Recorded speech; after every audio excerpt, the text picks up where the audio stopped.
I'm recording the session now. So just to give a quick introduction of these learning exchanges. So my name is Tessa, by the way, Tessa Martinez. I work with NATURA, coordinating everything. And I will also be the moderator for today's session.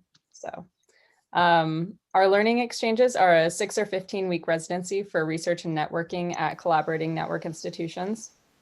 3 main goals with these learning exchanges are: 1, to provide opportunities for students, early career academics, and practitioners to explore nature-based solutions for urban resilience by spending time in residence with other networks.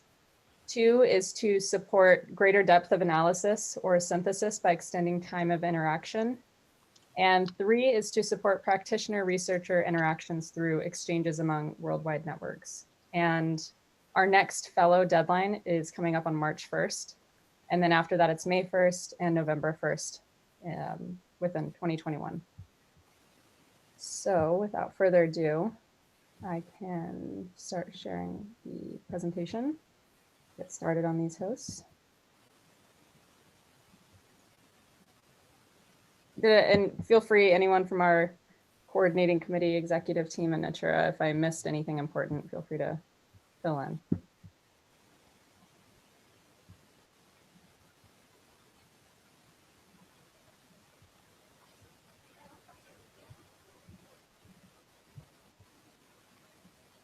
All right, can everyone see my screen? Yeah. Can you guys see the little, like the whole internet screen or just this learning exchange? The whole internet screen. Okay, cool. That should change soon.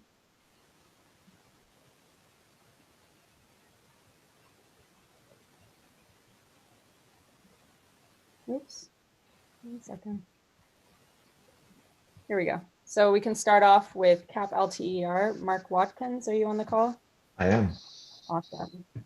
Take it away. All right, thank you very much. Good morning, everyone. Many of you know me. My name is Mark Watkins, and I'm Program Manager for the Central Arizona Phoenix Long-Term Ecological Research Program, or CAP LTR, or just CAP for short. I'm here on behalf of CAP Director Dan Childers, who had a prior engagement and could not be here today. For those who don't know a lot about us, we are headquartered at Arizona State University in Tempe, Arizona, and we are under the Global Institute of Sustainability and Innovation. CAP LTR is funded by the National Science Foundation. It has been since 1997, when we became, along with the Baltimore Ecosystem Study, the first urban sites on the LTR Long-Term Research Network.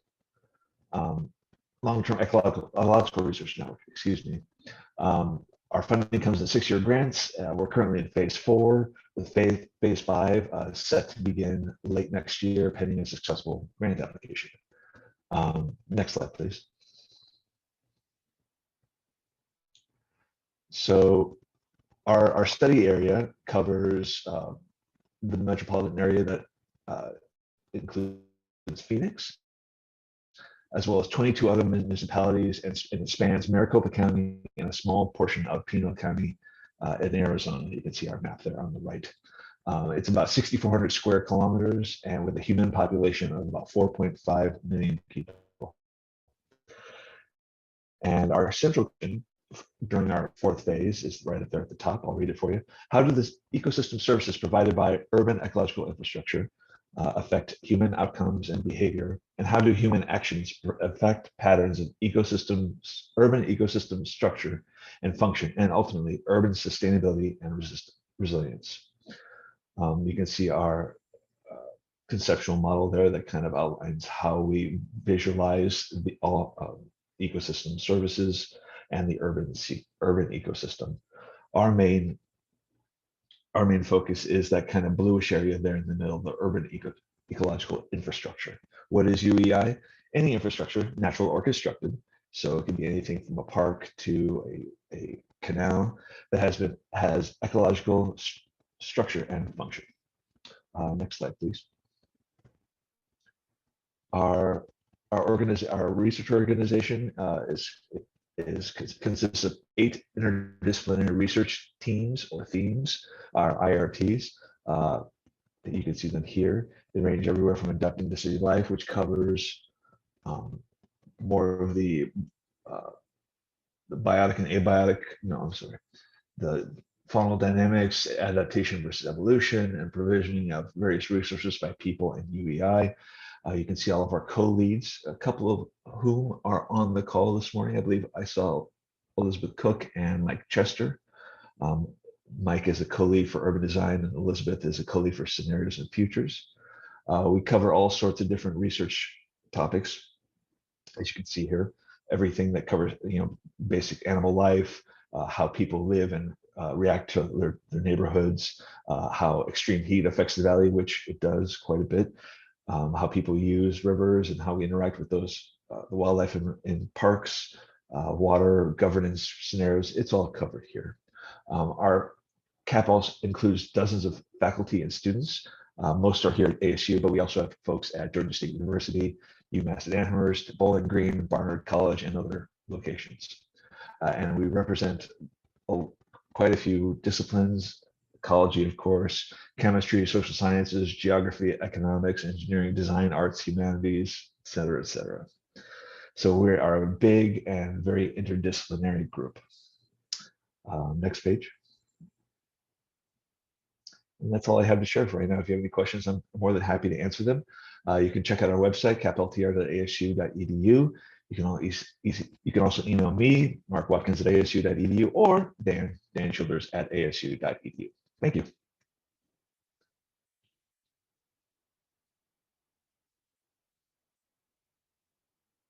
Sorry, didn't realize I was muted. Thank you, Mark. Now we have about 5 minutes for questions. And if you do have any questions, feel free to just unmute yourself and ask.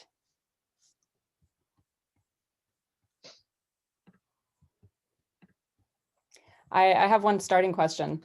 All right. What type of work atmosphere might these fellows find them in? Like, will they be mostly working with early career professionals like themselves, or more senior level career professionals? I think they would find themselves working with all of those.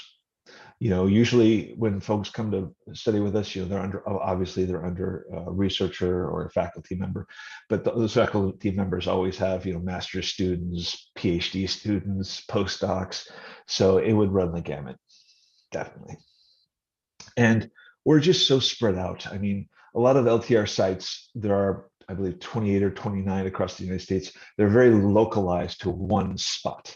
Like, for example, there's one in Kansas that is just a prairie, and that is the site.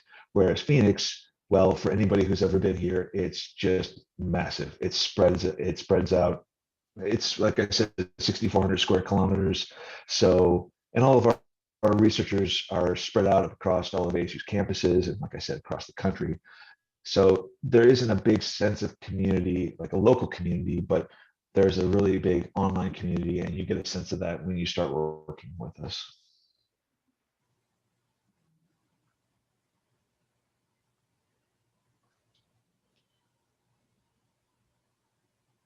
Sorry, muted again. Any other questions for Mark? Need to get used to that.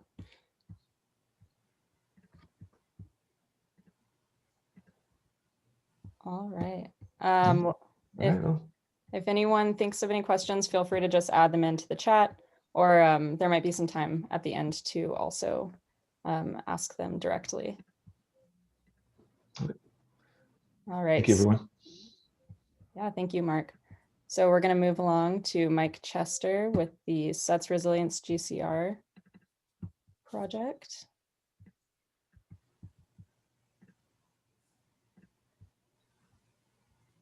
All right, thank you, everybody. I'm Kyle Chester, I go by Mike. I'm a faculty member at Arizona State University in Civil, Environmental, and Sustainable Engineering. And I am the lead of what we have called the SETS Convergence Project, Social, Ecological, Technological Systems Convergence around resilience for climate in cities, climate adaptation in cities.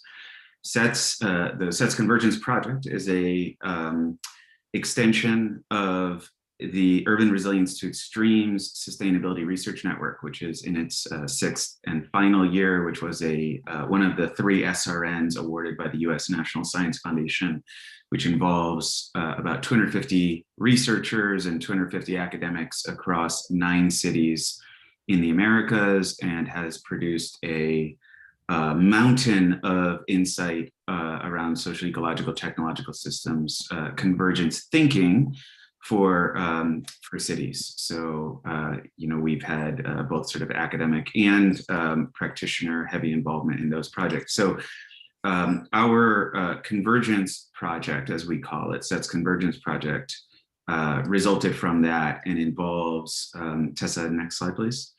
An interdisciplinary set of faculty, of course, myself as an engineer, as well as a few other engineers, Timon McPherson at the New School. We have David Iwaniak at Georgia State University, and Elizabeth Cook here at Barnard, as well as Tisha Munoz-Erickson at the U.S. Forest Service, as well as a few other people. And these folks cross a number of once a month. Reminder to unmute yourself if you're not speaking. Thank you.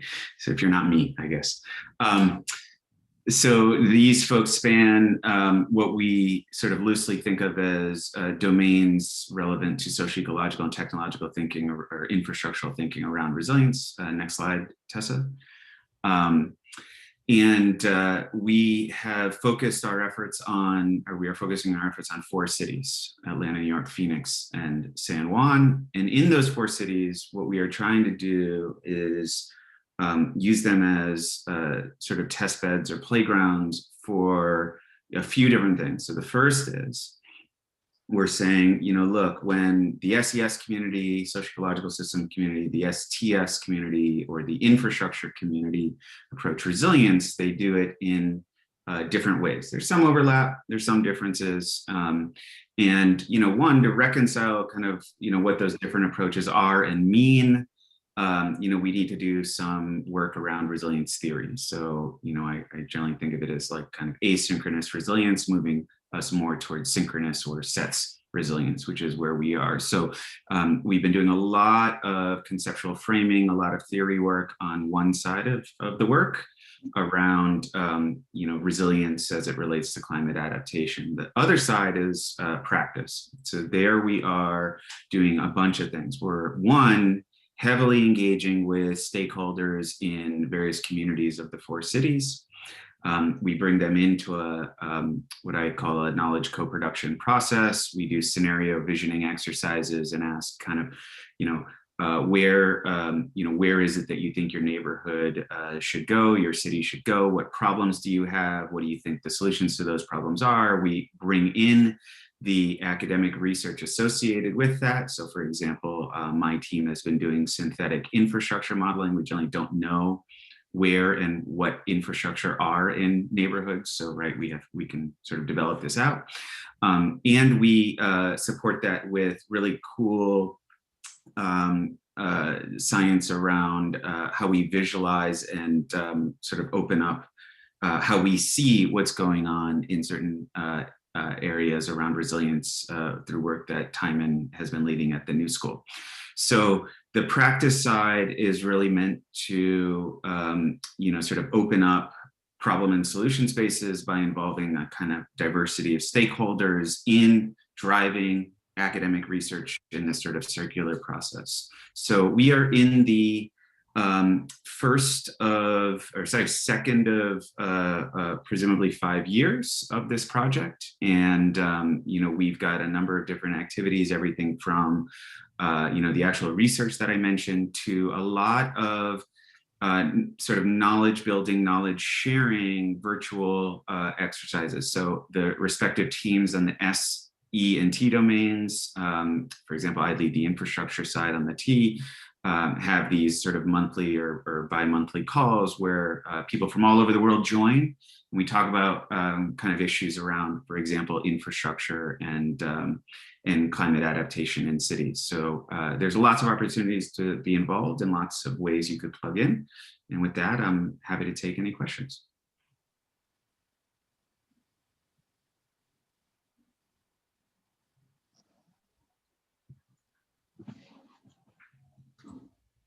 And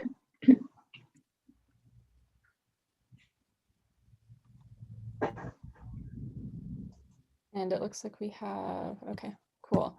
I'll just start off with one question. So I know you mentioned that you have various like areas in which this project works in. So we have Atlanta, I think you said New York, Phoenix, and I can't recall the other one. But I'm just wondering, how do you think that people who apply in the Phoenix section of this project might get a unique experience? If, you know. Yeah, so, often when we work on issues of, for example, climate adaptation in cities, we'll pick a neighborhood in a city, generally one that we're familiar with that is local to us, and we'll study that, right? We'll go crazy studying that. This project, as well as a few others that are connected to it, are doing something slightly different. So not only are they doing that, of course, they're also taking a step back and saying, look, we've got major flooding issues in Phoenix, right? Phoenix experiences monsoon season, hurricanes that come through the Gulf of California. And we have to deal with this flooding issue. Well, New York has flooding, and so does San Juan, right? And so does Atlanta, right? So all 4 cities have flooding. Do they experience flooding in the same ways? Well, sometimes a little bit, sometimes, differently, right? And, what is it that we should, what is it that we could learn in Phoenix that might be transportable somewhere else? What doesn't transport? What are the respective capacities of individuals or ecosystems in cities that, might provide some capabilities that, may not exist in other cities, right? So there are these kind of tensions, but also levers that we think about across social, ecological, and infrastructural domains that we try to identify in each city and understand across those cities. So I think you would get that perspective from our network. And another follow-up question, do you think that the experience would differ depending on if the fellow came in as a practitioner versus a researcher? Definitely, yes. So, we engage obviously with researchers and practitioners differently. So the researchers would, work with us, but, the practitioners are brought into this kind of scenario visioning process for the most part to help drive some of the research. Karen asked, how many more years of funding do we have?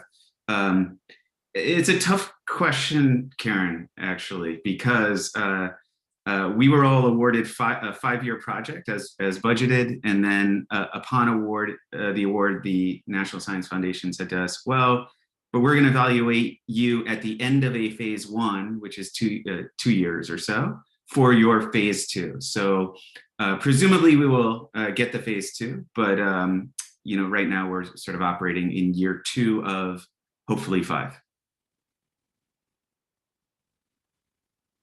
Can I ask a quick question?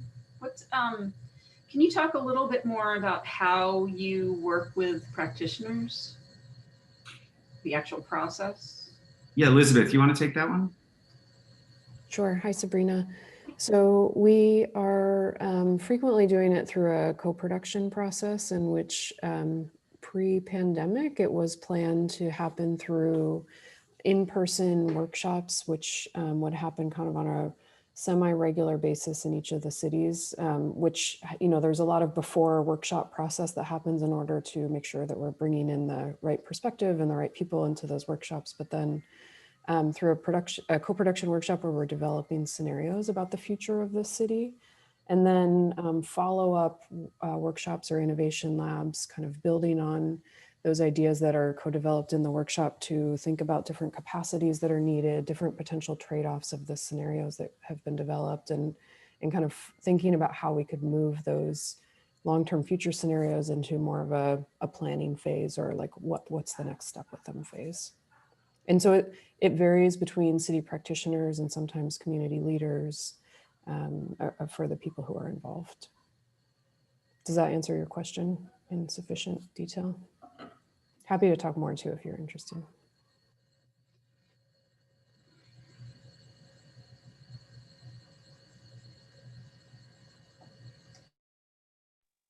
Thanks, everybody. Awesome. And we can move along to Sabrina. Thank you, Mike. Sabrina Drill with the Western Center for Metropolitan Extension and Research. Hi. So as Tessa's pulling my slides up, I'll just mention that the Western Center is really a collaborative project of a number of different partners who I'll have a list of a little bit later on. The center itself is currently housed at Washington State University in Seattle, but it's really, you know, as NATURA is a network of networks, we're a network of networks as well of extension professionals working at universities and in county offices throughout, actually throughout the United States. At some point, we may have to drop the Western. And so, can you go to the next slide? Thanks. So many of you have heard this before, but just a brief history of cooperative extension. We're part of the land grant university system, and what we really are is a collaborative project that's existed for a little over 150 years now, between the U.S. Department of Agriculture, land grant universities, which exist in every state, and counties in all of those states as well. So we're really a distributed network of folks who are embedded in communities and who are already working closely with municipal practitioners. Some of the areas that we usually address are ag and horticulture, health and nutrition, youth, family, and community development, and getting maybe more to what would be relevant here, natural resources and water, and then climate change resilience and disaster preparedness. And these are some of the other extension networks that we work with, sort of collaborative associations, the National Urban Extension Leaders,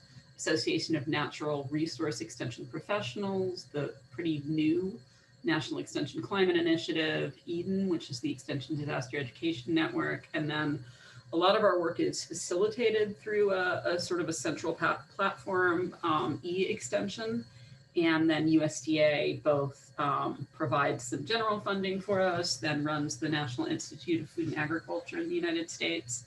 And we work closely with folks from those, but also the Forest Service, Natural Resources Conservation Service, and other elements of USDA.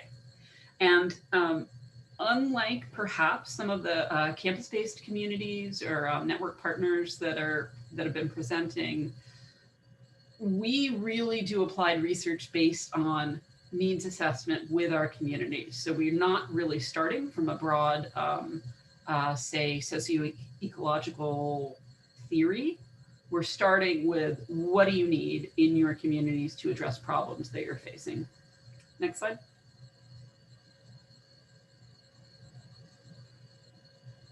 Oh, Sorry, I think I skipped one. I double clicked. I think so. There we go. Okay, so some of the projects the Western Center works on. So the Western Center is really about coordinating across state extensions. And you've got a list of the universities there whose extension services participate in the Western Center. That's actually a buy-in. They're co-funding the center. And you'll see that we've expanded a lot over the years to include Florida, New York, Ohio. So like I said, at some point we may drop the Western there and just be the center.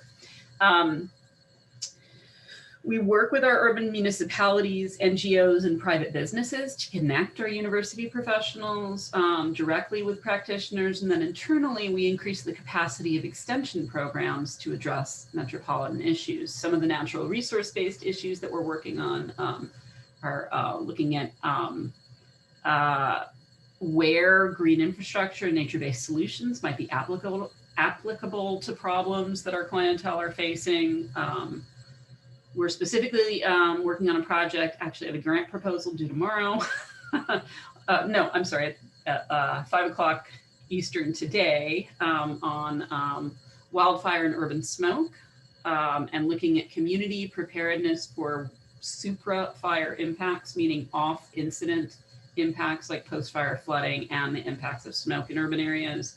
and then urban agriculture, where we're kind of, at this point, we're still creating sort of a white paper to describe some of the areas where we think we can bring strength to support the work of our member communities in urban agriculture. And you can go ahead and go to the next slide.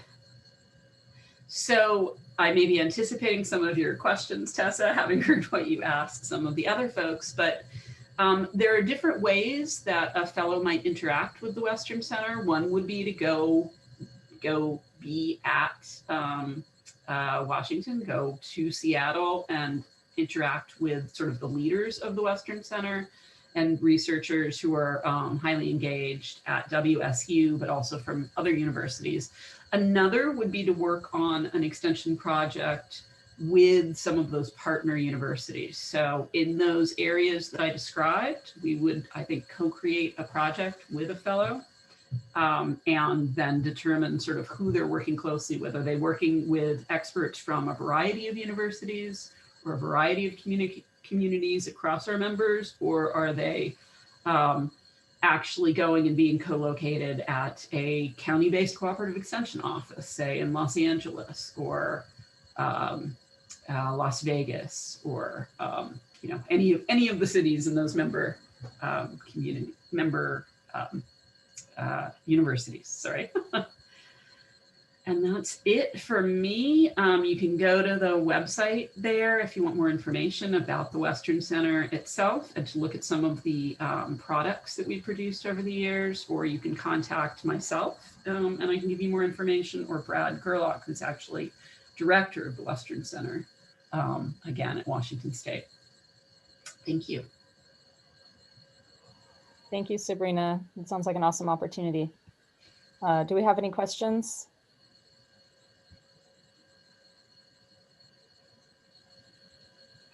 And if you do, just speak up or put it in the chat. In the meantime, I have a question for you, Sabrina. Sure. What do you see as the benefits of cross-disciplinary and cross-cultural exchanges like this? Well, I think one of the benefits to the fellows, or, well, let me start with that and then talk about benefits to the institutions themselves. I think benefits to the fellows are that they will receive some real world experience, again, focusing on a particular problem in a particular community, or perhaps doing comparative research across several communities. But again, it's that real practitioner focus there. The benefit, I think, to us is that, to be honest, because we're splitting our time, many of you are sort of splitting your time, of course, between research and teaching at a university campus. We're splitting our time between research and going out and, you know, running our Master Gardener program, or working with our 4-H volunteers, or holding workshops for public works personnel in invasive species identification, which is something I've done a fair bit of. So having a fellow, I think, would allow us to focus in on a research project or an investigation of a methodology or something like that in more detail. The Western Center has funded actually fellows before who are usually early career extension personnel. And they have done what we refer to as deep dives. So a combination of research and sort of literature review to often prepare a policy paper that's a jumping off point for the development of extension programming.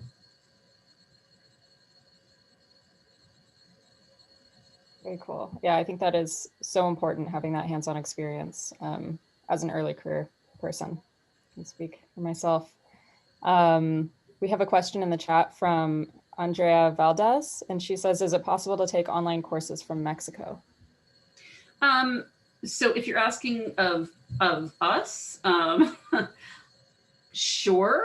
There's some of our courses have a registration fee, some are freely available. So if you think about university extension, not so much cooperative extension, but sort of night class extension. In some ways, that was the precursor to MOOCs, right? To massive open online courses. And so we have a wide variety of opportunities for courses, but it really kind of depends on what you're looking for and what state.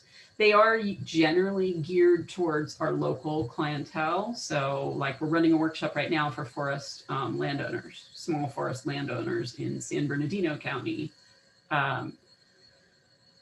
So it wouldn't be sort of the general theoretical course you might get at a university usually. We run a lot of short courses and things like that. But yeah, there's most of them aren't, especially with our having switched to online programming for a lot of things during COVID. Unless there's really limited capacity, we don't really limit it to who can be part of it.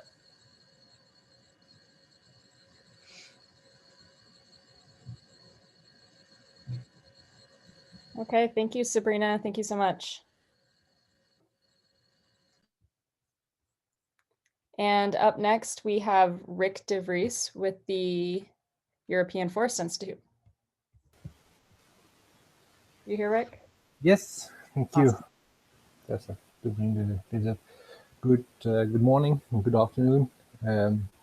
Thanks for the opportunity to present this our institute, European Forest Institute, but also connected networks that we are hosting. So next slide, please. At EFI, our mission is to work towards a world where forests significantly contribute to sustainable well-being, and of course, this is linking to the urban forestry program that we are running as part of the resilience program. The work on urban forestry within the European Forest Institute is quite recent. I initiated the program there in 2017, but we are building on lots of experience and a good ground with the different networks where we are cooperating with. Next slide, please. Well, we are located all across Europe, but the office where I'm working for and where the resilience and urban forestry programs are situated is the Bonn office. Next slide, please. So we hope that we can accommodate some trainee in Bonn. Unfortunately, there was a very nice slide here announcing the European Forum on Urban Forestry. The European Forum on Urban Forestry is it's an informal network of scientists, practitioners, and decision makers working on urban forestry throughout Europe. And we have been meeting in the last 23 years, I think, every year. Of course, not last year. To discuss trends and new developments in urban forestry. In fact, it's the European Forum on Urban Forestry whose head I'm wearing when attending the NATURA meetings. So when we would be hosting a person in the Bonn office of EFI, he or she would be working a lot with the European Forum on Urban Forestry. So in May, we have the annual conference. Well, most probably it will be a virtual conference, but if we have somebody from April, there's a great role for this person to be involved in the European Forum on Urban Forestry's annual conference. A second network that I would like to introduce in this setting is the Clearinghouse project, the Horizon 2020 project on implementing urban forests as nature-based solutions throughout Europe, but also in China. So in the ideal world, we would like to welcome some trainee who has a good knowledge of urban forestry, but also who has a good knowledge of urban forestry in China or the Chinese situation, and is fluent in Mandarin. And yeah, I think the next slide is already my final slide, if I remember well. So yes, summarizing, we would be very happy to host somebody either in Bonn, Germany, either virtually, we work together with the European Forest Institute on working to networking in the European Forum on Urban Forestry and or to work in the clearinghouse project. So I'm open for any further questions. Thank you. Thank you, Rick.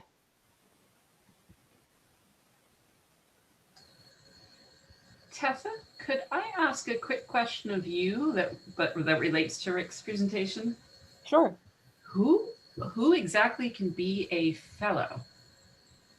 So any early career professional can be a fellow. We do only have funding from NATURA for people based in the US. That's just the way that the grant, that's the only bit of, that's how we can apply the grant pretty much. But fellows who want to apply that aren't from the US, they can look for funding support in the networks that they're applying with. Okay, but so say an early career extension forester working in a county somewhere in one of our member institutions, or I guess anywhere in the cooperative extension system in the US, could apply potentially to go work with Rick and Bond for 6 weeks or something? Yes. Great, thank you. Mm-hmm.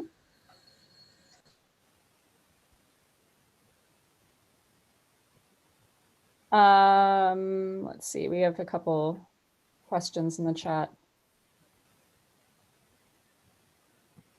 So right now we're a little unsure of how these learning exchanges might play out, whether or not they'll become virtual or if they'll be able to be in person. We'll be trying to figure that out over the coming weeks, and we'll be sure to inform everyone when we have more concrete answers. Unfortunately, right now it's just, as I'm sure you guys are all familiar with everything in the world, nothing is concrete right now. But yeah, and if you're an American currently studying, Julie asked a question in the chat, if you're an American currently studying, doing a postdoc at an institution abroad, I'm actually not positive on the answer for that, but I can find out and answer that for you. Or it looks like Timon might be on it potentially. Awesome. And Sabrina, I just have a question for you, or sorry, Rick, I have a question for you. What initially caught your eye with this opportunity from a host perspective? And like, in other words, why did you want to do it? I think as a host, I think it could be very interesting to link our networks with an American network. The European Forum on Urban Forestry has, well, we had some American visitors before, but a very strong Canadian delegation every year in the recent years. So, but also linking to the States can be an interesting opportunity, I think, for the network, for the forum. And also, and then I'm speaking with my head as a clearinghouse project coordinator. I think, yeah, the links between Europe and China can only profit from, or the work between Europe and China can only profit from an American perspective on urban forestry, I think. Yeah, maybe on there was a question before on the level of the kind of people we're working with. We have a quite young group, so lots of PhD students or junior researchers, but it's a very lively group, and we are very used to, well, we are very international, so we are very used to accommodate people, and Bonn is a very lively but also very nice city to live in for longer, but definitely for a couple of months. Well, thank you for presenting, Rick. That was an excellent presentation. Let's move on to Jennifer Ray Pierce with the Urban Biodiversity Hub. Jennifer? Great, thanks, Tessa. And thanks everyone for your interest. We've already been receiving some emails from people that are interested in doing a learning exchange fellowship through the NATURA program. So we're pretty excited about this potential. Urban Biodiversity Hub, you can go to the next slide, please, is a all volunteer organization that is international, which means that all of our work is virtual, and that a learning exchange fellow would also be working virtually with us from a location that's convenient to them. This is what we're accustomed to doing, and we're a rather young organization. We were founded in 2016, and we're full of people that are relatively early in our careers, although we're all professionals in the realm of environmental science in one way or another. Next slide. As an organization, we're looking to increase the application of urban biodiversity resources by providing easier access to the tools that are out there, and in the long term, just generally working to increase the socio-political will for urban biodiversity. So there's a lot of opportunities for work within that umbrella. Next slide. We also take a pretty broad view of what biodiversity is and what urban is. So urban is just literally a conglomeration of built up human-oriented infrastructure. So it can be a very small town or a rather large city. And in terms of biodiversity conservation, this is just anything that's working on improving the relationship between humans with healthy ecosystems. So it's quite a broad umbrella. So next slide, please. The topics, therefore, that we cover. This is just a list of some of the things, but if your interest lies anywhere in these or in related items, we would welcome your work to come and work with us. Next slide, please. And in terms of what we do, we currently host the most comprehensive database of urban biodiversity activities around the world. And here's just a screenshot of the map showing some of the locations where we have activities in our database. And this is available online and can be filtered and searched. And we're always looking for ways to keep this database up to date and to make it even more user-friendly. Next slide. We also are developing the indicator tracker, which directly supports the efforts of local governments to track and measure their urban biodiversity progress. So this is the kind of visionary screen of what it would look like once we've released it, which means that we're also on the lookout for people that are interested in how urban biodiversity is measured and tracked, and also that are interested in either user interface design, coding, back end of database management, and that type of thing as well. Next slide. So we are quite accustomed to hosting people that are early career and for short-term projects. Just this last year, we hosted 3 such projects, and all of whom will be contributing reports or papers to both our newsletter and our website. And we also partner with other organizations such as TNOC to provide an even larger audience for these reports. And in some cases, they also contribute to academic publications. So here's just 3 examples. The third one is happening actually this year. The other 2 were last year. Next slide. So here's just a few possibilities for the learning exchange, depending on people's interest. So either in the realm of communicating about science and choosing an idea that they're interested in, either based on the database or some other interest that they might have, updating or doing more research on the database, particularly if someone has a regional expertise that they want to bring in, or a particular language that they're comfortable reading materials in.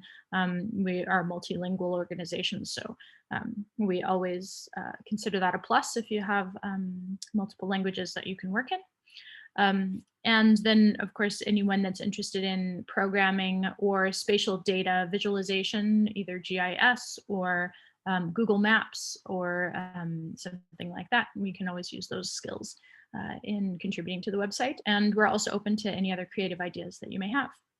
So the next slide, I think that's it. Yep. Thank you, Jennifer. Any questions?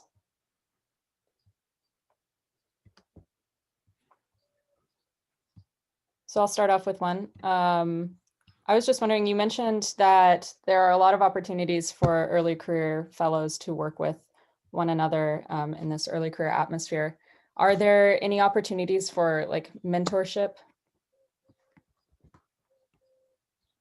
Well, I mean, I would think that the people that are in our network that are the most active are all very well networked throughout the world and in their area. So our organization works with IUCN. We've been consultants with the World Bank, with InParks on the development of the next level of the Singapore Index. So we definitely are punching above our weight considering how long we've been around, and are working with some of the leading largest organizations in this field. So I definitely think there's a great opportunity for someone to learn how someone that's interested in either entering this space for the first time or is early in their career can also kind of boost up their resume and find themselves at these tables with people that have been in publishing in this area for 20 years and more,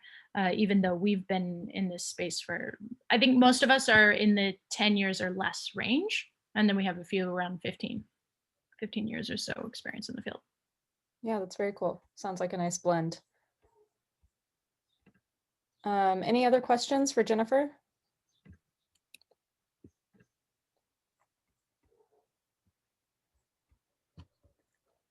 All right, if you do think of any, just put them in the chat and we can circle back to them. Let's move on. Thank you, Jennifer. Thank you so much. Let's move on to Mario Balzan with Renature. Mario, are you here? Hello everyone, hello Hassan. Hello.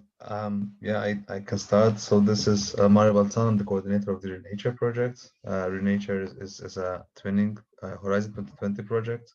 I am based in Malta, a small island state in the European Union, but we've been, as I'm going to show and discuss, basically networking within our partner institutions. So if you can go to the next slide, Tessa, please, which are basically the University of East Anglia and the University of Cambridge, Trinity College Dublin, and Marcos is here with us today, University of Trento, and that's MCAST ourselves there, and Bench of Publishers.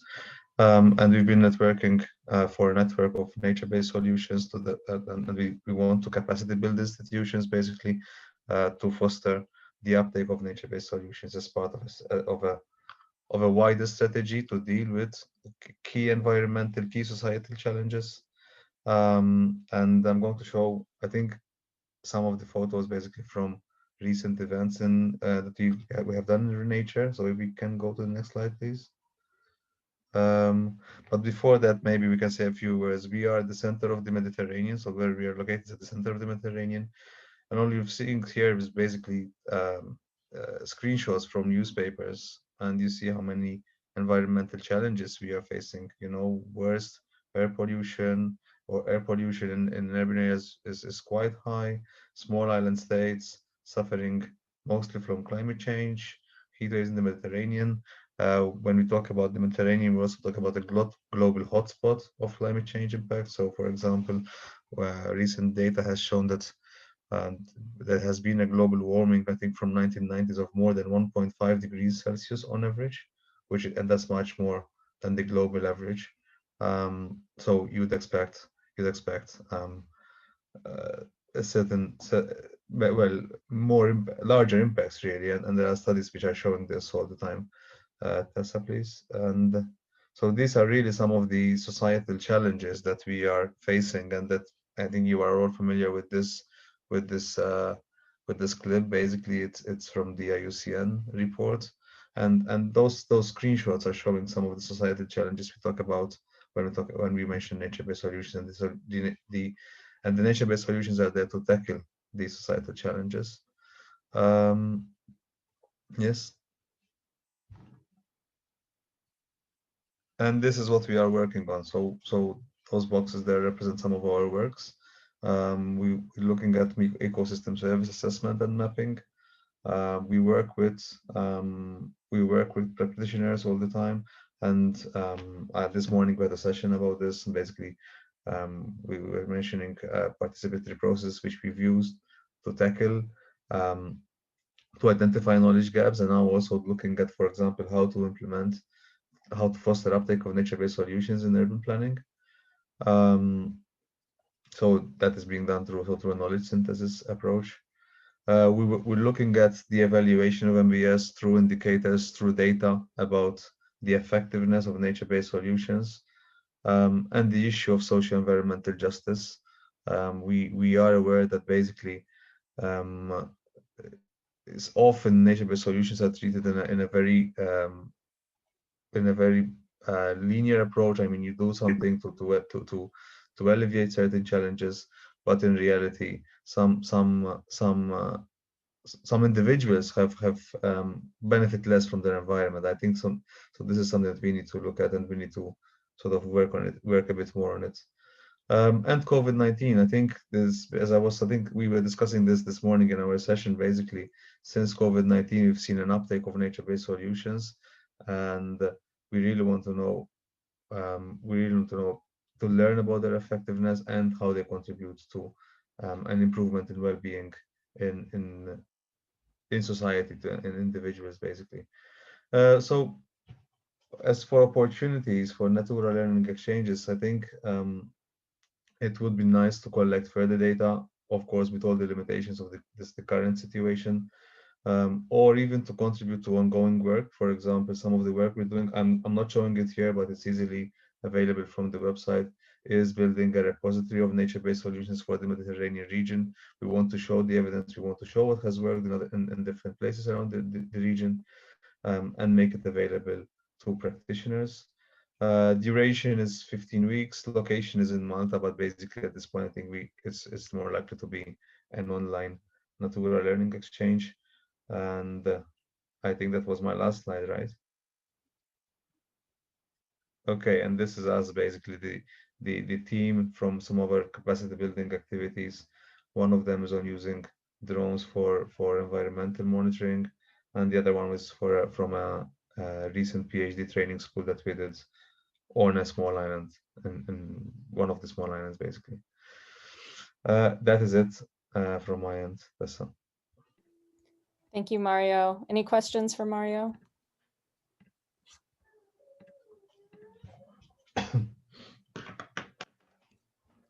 So my question for you is, by the end of the exchange, what would be the one thing that would have made your learning exchange successful to you? That makes sense. I think it's well, first of all, it's a learning experience for all of us. I think there's an opportunity, as I was saying before, to collect more data, to build the evidence. We see that there's an interest in taking up nature-based solutions, and this interest is leading to a very rapid uptake of nature-based solutions. But there's so much we don't know about their effectiveness, about where they are being implemented, about who is benefiting from these nature-based solutions. And I think that there's many ways of doing this today with open data, with satellite imagery.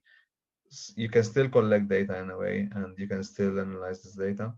And I think this is an opportunity. There's an opportunity there. There are also opportunities to work with our practitioners, with our planners, and work on what we're calling the transition from the research to the practice. So what we're doing in the project, basically, how can it be transferred and used by our practitioners, basically.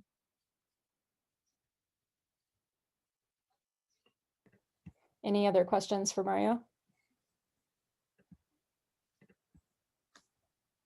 I think there's a general question about how to apply for the exchanges right now. Yes, I will post the link in the chat. I'm just in presentations right now. If someone from our team is on, would you mind going onto our website and finding that link? Thank you. And then next up, we have someone from the NATURA team. We have Chris Kennedy with the Urban Systems Lab.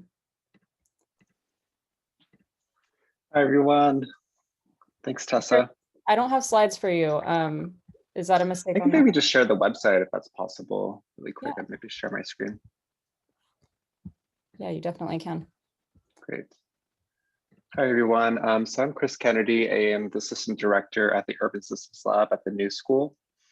We are a research, design, and practice space based in New York City. And our kind of mission is really to think about the future of cities, especially through a lens of system science and equity and justice. And so a lot of our work takes different forms, but we bring together designers, researchers, scientists from different backgrounds to really sort of tackle big complex issues. We work a lot with folks like Michael Chester at ASU, and Nancy Grimm on sort of looking at cities dynamics in the US, but also globally. So we're sort of working in Latin America and Europe, parts of South America as well. I'll just pull up the website really quick so I can share some of our big kind of projects. We're definitely looking for folks who might have an interest in collaborating with the research teams, specifically on some of these efforts.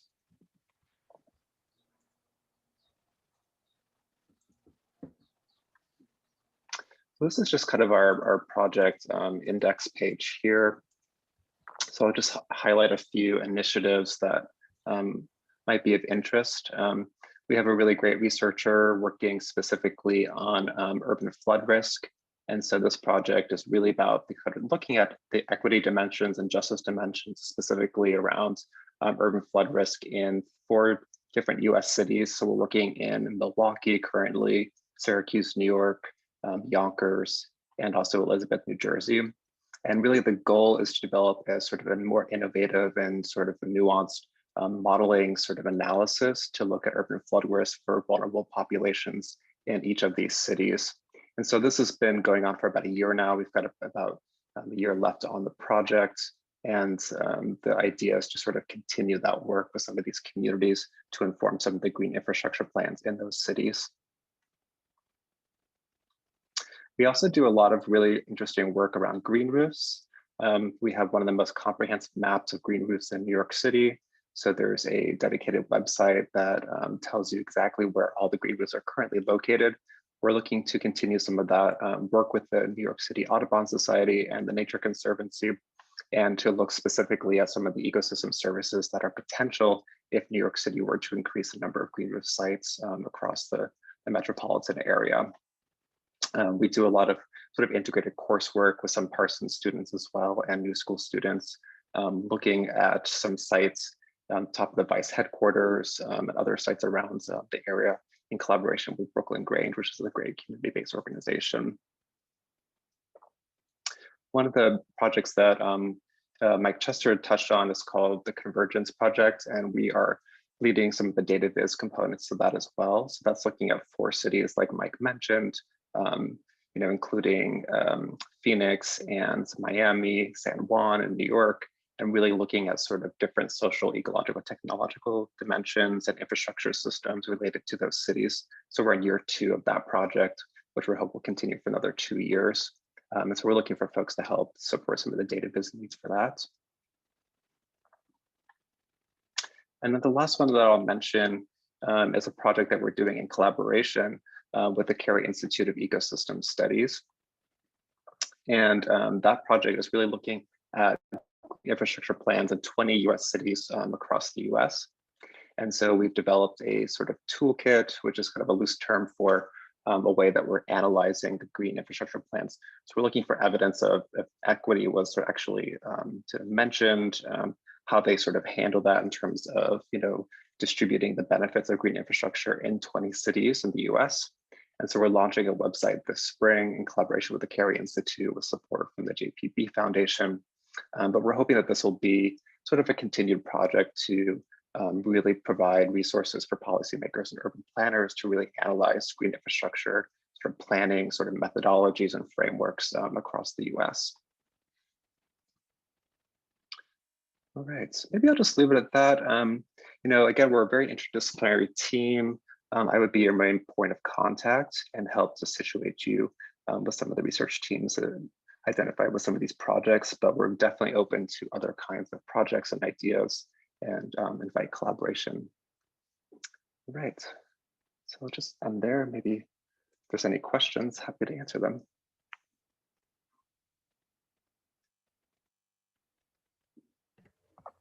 Thank you, Chris.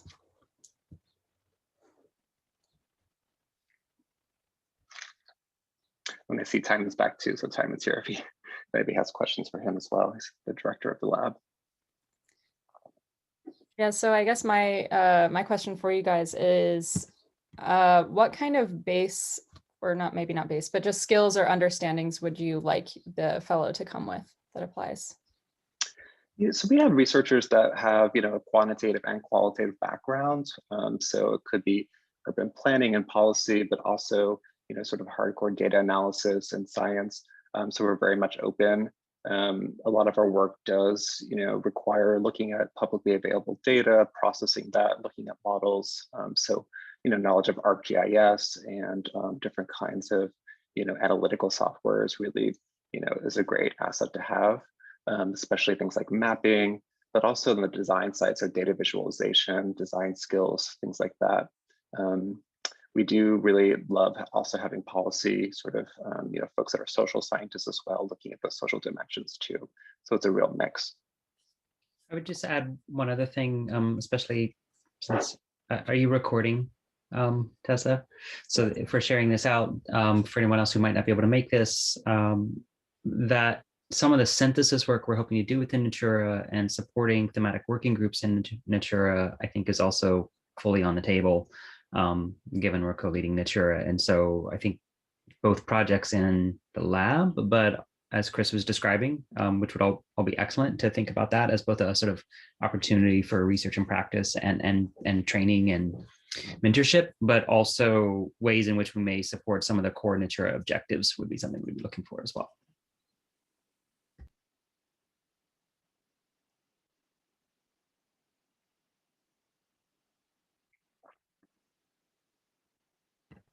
All right.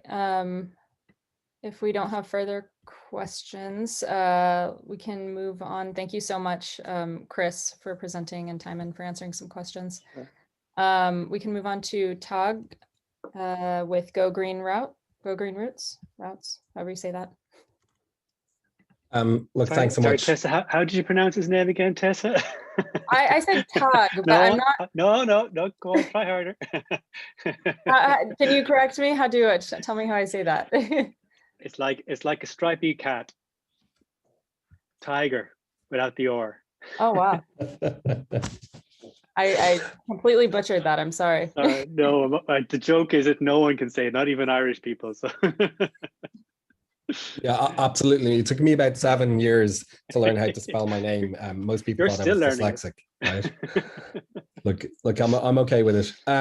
Look, I really appreciate the privilege to be able to talk about our project today in front of such esteemed colleagues, many of whom I'm lucky enough to work with.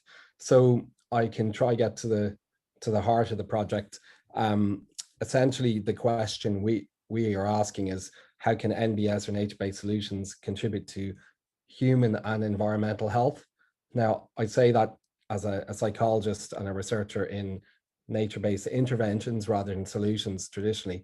And what we're really concerned with is kind of addressing this, perhaps we might argue there's been a bit of an imbalance in the NBS projects, which have focused very much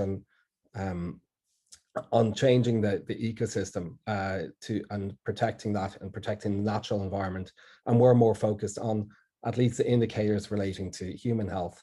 So we're a 4-year project funded by European Union along with 3 other projects. It's 11.14 million in total with a vast number of partners. But just if you move to the next slide, I can probably talk to it a little bit further, because what we are is, as coordinators here in Maynooth University, we're involved across a number of work packages, and we have a fairly unique structure I'll come to in a moment. But of course, Ireland is in the western periphery of Europe, and we're often closer to Boston than to Berlin in mindset. So you can take that whatever way you like. We target 6 cities, what we call cultivating cities. So they're Limerick in Ireland. In Scandinavia, we've got Umeå in Sweden. We've got Umeå in Sweden, Lahti, which is European grain capital in Finland. We have Tallinn, which is a major European capital. Versailles, within the rain shadow of Paris. and Burgas in Bulgaria. We also work beyond that, what we call seed cities, whereby we share information, and cross-pollination cities where we host some workshops to try increase the footprint and impact of our project.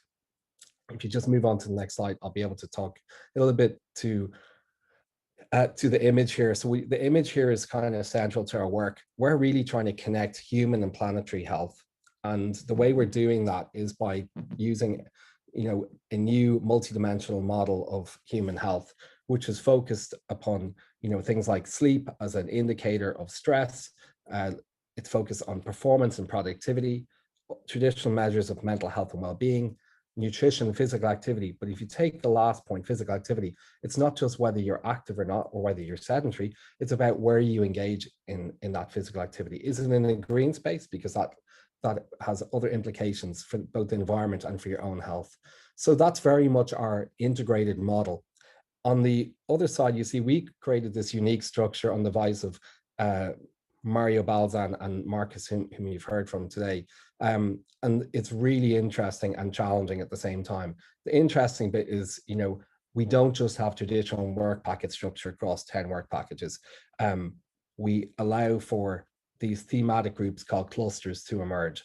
So there's clusters around environmental quality, clusters around human health, digital innovation. So we got these cross-cutting groupings within our project. One of them is the Academy cluster. They have weekly meetings. It's really much led by the early career researchers, innovators, and entrepreneurs. People from the city as well as researchers are part of it. They have 6 public webinars annually with experts. We get mentorship from the advisory board, which numbers about 30, which you think of the number of partners in the project is actually 40. So it's actually maybe does balance out. We've more than 30 researchers full-time on the project, in addition to the PIs of the work packages in the various institutions. And we do this thing called competency mapping. So we're actually trying to map the competencies of researchers on the project, and as they migrate over time, and hopefully as their skills evolve.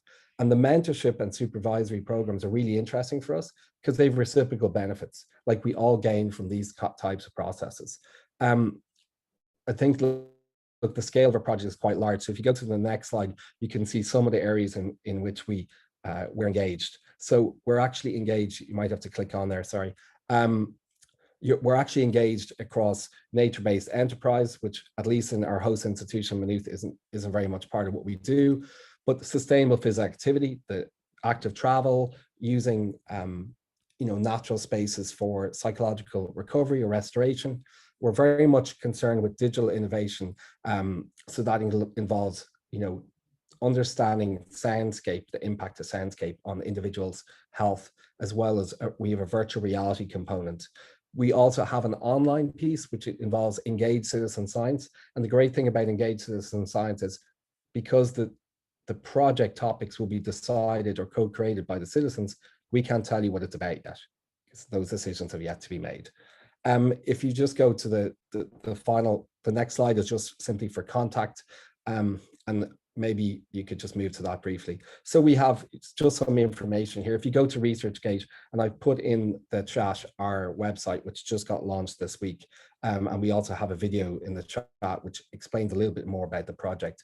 If you go to the final slide, it's actually quite telling in light of some of the conversations here today, because this is the number of partners we have, right? What that means is if any fellow working with us has access to this kind of learning ecosystem across all these partners, which I think can be a major pivot point for them in terms of career development, but it also allows you to experience what is a truly transdisciplinary project.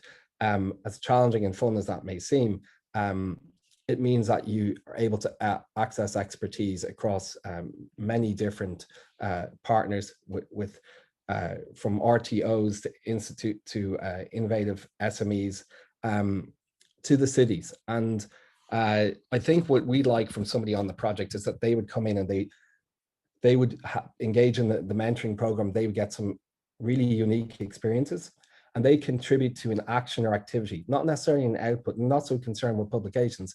We're actually concerned with that they would feel that they be contributed to a key element or dimension of the project.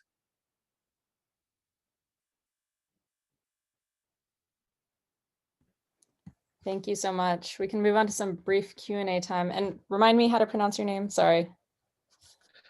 Tiger without the R. Tig?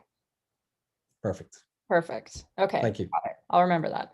I have a quick question for you. If you were to list out 3 keywords that may summarize the experience that potential fellows may get in partnering with you and your organization, what might they be? Creative, challenging, and coherent. Creative because, you know, at the end of the day, we're only 6 months into a 4-year project. So we're still working off translating a document into actions. I think challenging is because that's a new space for everybody. And even the smallest of our work package tasks about 7 or 8 partners on it. And coherent is that you become part of a team. So there's a coherence and a teamship to the project. Great, thank you. And does anyone have any questions for Tig?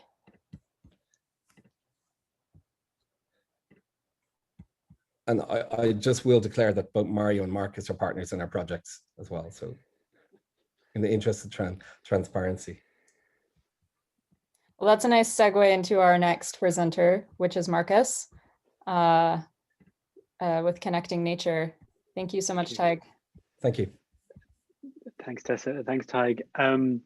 So yes, well, I was just about to say what he said. The money of the these projects, there are about at this stage, I think, Tig, I can count, there's 26 of these large Horizon 2020 funded projects, not including Mario's one, but you know, there's a huge amount of investment, nearly 300 million euro. If you go to the next slide, please, Tessa. Now around 300 million euro has been invested in the innovating with nature. So the overall goal of Connecting Nature, which is another Horizon 2020 project, but unlike Tig's, we're coming towards the end of ours. So we're 6 months in Go Green Roots, and we're at nearly 12 months to go on a 5-year project with Connecting Nature. And I'm beginning to notice the very distinct differences from the earlier nature-based solution projects to the later ones, which have really become so much more focused on looking at Tig's descriptions of how ambitious they are. It's really scaling up an awful lot. In our project, we have 30 partners from 16 European countries. And we also wanted to send or to engage on a more global level. So we have developed hubs in Brazil, China, Korea, which is unfortunately on hold at the moment, and the Caucasus, which is the far east of Europe. It's coordinated in Trinity here with 2 schools. So it's myself as an ecologist in the School of Natural Sciences, but also the School of Business. And the action we're talking about here, this project, is an innovation action. So unlike some of the other ones which have got a lot of research involved in, our goal is to take the current level of understandings of nature-based solutions and innovate with them, and to innovate in different ways. And we've got quite a large group of people working with us. As you saw in the first photograph, if you go to the next slide, Tessa, you'll see the type of structure that we have. And you can see it's very similar to Tig's, where we would have essentially breaking it down to cities. In our case, we have 3 front-runner cities: Genk in Belgium, Glasgow in the United Kingdom, and Poznan in Poland. And then we have a series of follower cities, one of which, Burgas, is also in Go Green Roots. And then multiplier cities where really nature-based solutions hadn't been talked of at all. They hadn't even got to the stage where they were looking at green infrastructure or ecosystem services. So these are the cities that are the highest fruit on the tree, the ones that we really need to be reaching for with our efforts to try and influence the way city planning it moves towards a more greening paradigm than the business as usual. We also have, that's about 1/3 of our partners. actually it's the vast majority, I think, of the majority of the partners is cities. Then comes small and medium enterprises, and you'll see some common names between some of our SMEs in Connecting Nature and also in Go Green Roots. And then we also have some academic partners as well. But the idea is that the three different types will work together with our communities to co-create or and to derive and to establish the co-benefits of nature-based solutions in our cities. And in many ways at the time it was a very difficult challenge to try and create this, because traditionally cities don't want to be doing research. They're not tasked with doing research. They're not paid to do research. They're paid to manage their cities. But it's taken quite a while. But now we're not starting to notice more and more cities, and I'm sure Timon and you recognize this now from cities in the United States. There's a much more of a desire in the urban management and the urban planning arena to participate and to engage with the different types of innovators, whether they be knowledge innovators like academics or business innovators such as SMEs. And this is where I feel in these three areas, it's the same as Tig was saying, these are the three areas we could have: early career planners, early career practitioners, early career academics, and also early career entrepreneurs or entry entrepreneurs who wish to work with or link in with some of our SMEs who are there to mentor you, and will certainly facilitate any ideas you have or you might develop in your early career. And so if I go to the next slide, please, Tessa. We have visions for different types of innovations. One of the things we have been doing is innovating with the whole co-creation process. We have developed a whole system of reflexive monitoring where cities internally can work with the different departments and try and cross those silos, which are so difficult to cross in cities.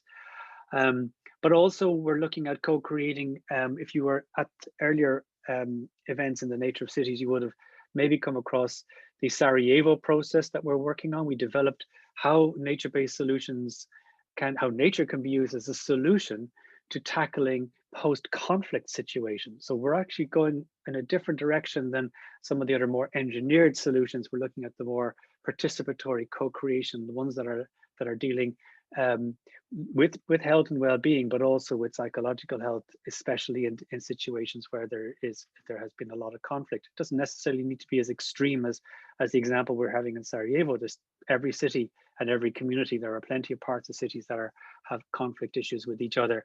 And so we're looking at nature as a solution or as a gathering or a galvanizing point for communities and cities.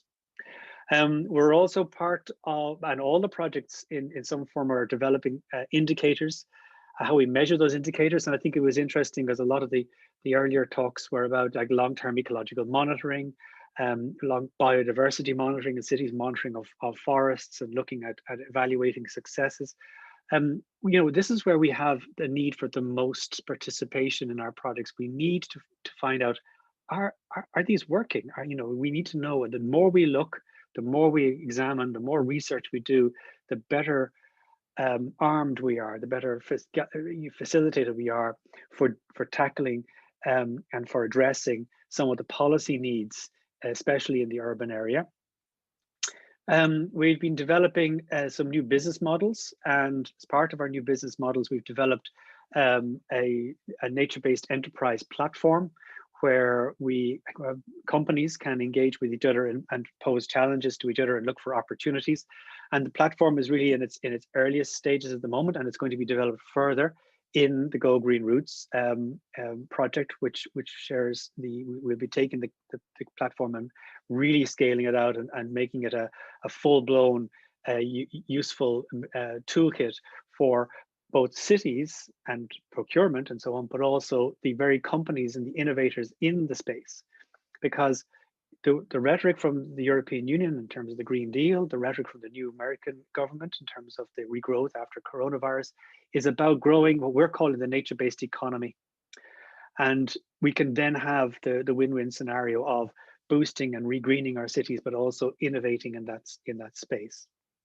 And so ultimately our goal and our vision is to embed the nature-based solutions, to mainstream it, to make it normative in city making in Europe. What we would like to think with our hubs and the other innovation we've developed, the Urban by Nature program with ICLEI, how those hubs can start and stimulate local action in their own languages, with their own cultural backgrounds, and the cultural nuances that are in local areas, because in different parts of Europe and different parts of the world, sorry, to try and take the experience that we have and not necessarily replicate it faithfully, but replicate the processes and the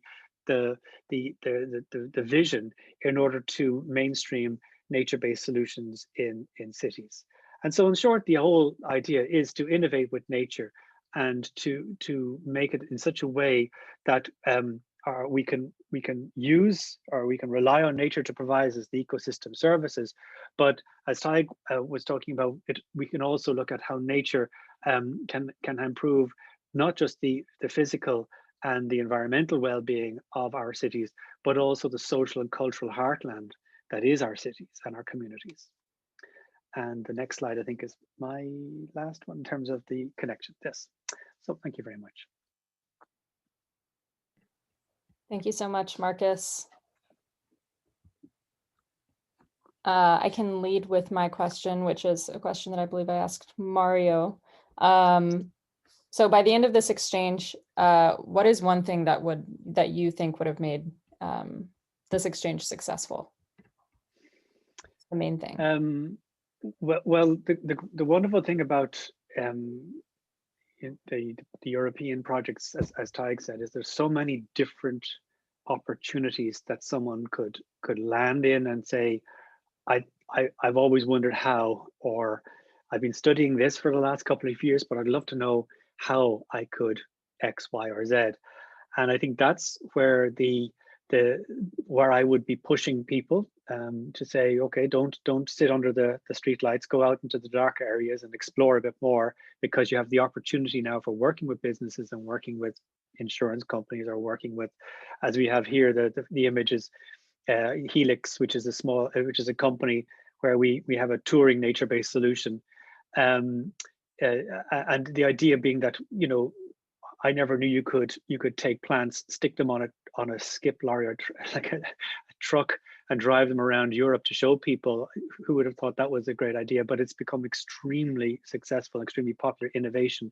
So we like to encourage people to experiment and to let go some of those more urgent thoughts and allow themselves to expand their thoughts, whether it is in the academic arena in terms of writing or exploring or proposing new projects, or in the practitioner or the engagement or the policy arena, where we can ask people and say to people, if you like, we will encourage you to come to this city with us. Unfortunately, with coronavirus, we may not physically be able to go, as we will be mostly the way we would work in Europe. But we could certainly organize that they're a part of these development teams. And also we are organizing, you know, different large scale projects like the Nature-Based Innovation Summit next month, and the one after that is the Nature-Based Enterprise Summit in Poznan, which allows people to engage with entrepreneurs, social entrepreneurs, and essentially take ideas that were just maybe thesis questions and make them into possible innovations. So that's what I would be doing.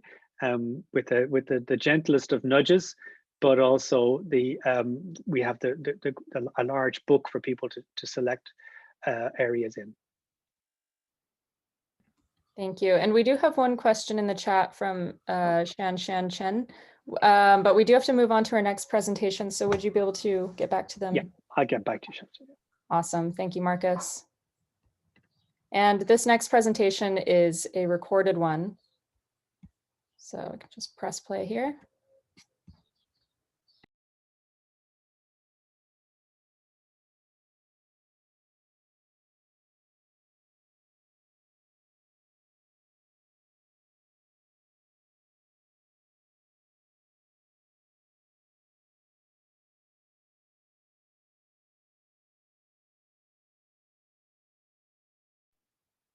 Tessa, I don't hear sound. Let's see. It is a little bit quiet on my end. Can you just not hear it at all? That was me. Maybe I can turn it up. Let me see.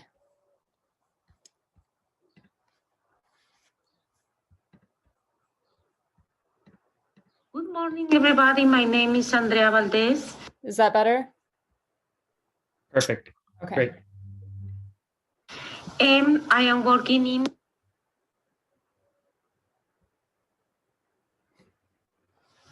Good morning, everybody. My name is Andrea Valdez.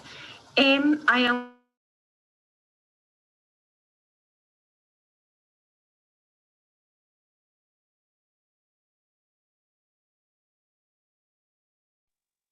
Maybe it's just me, but it either paused or went quiet again.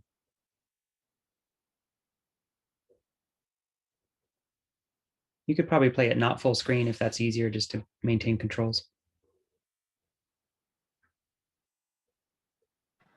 Let me do that.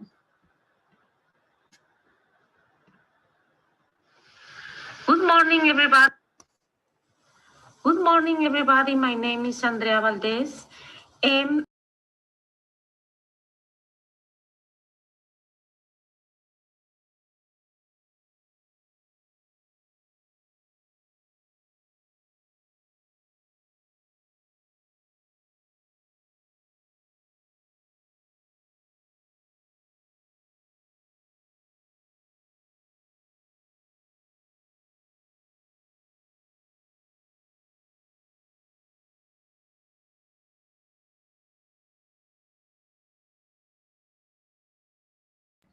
Is everyone else having trouble listening to this?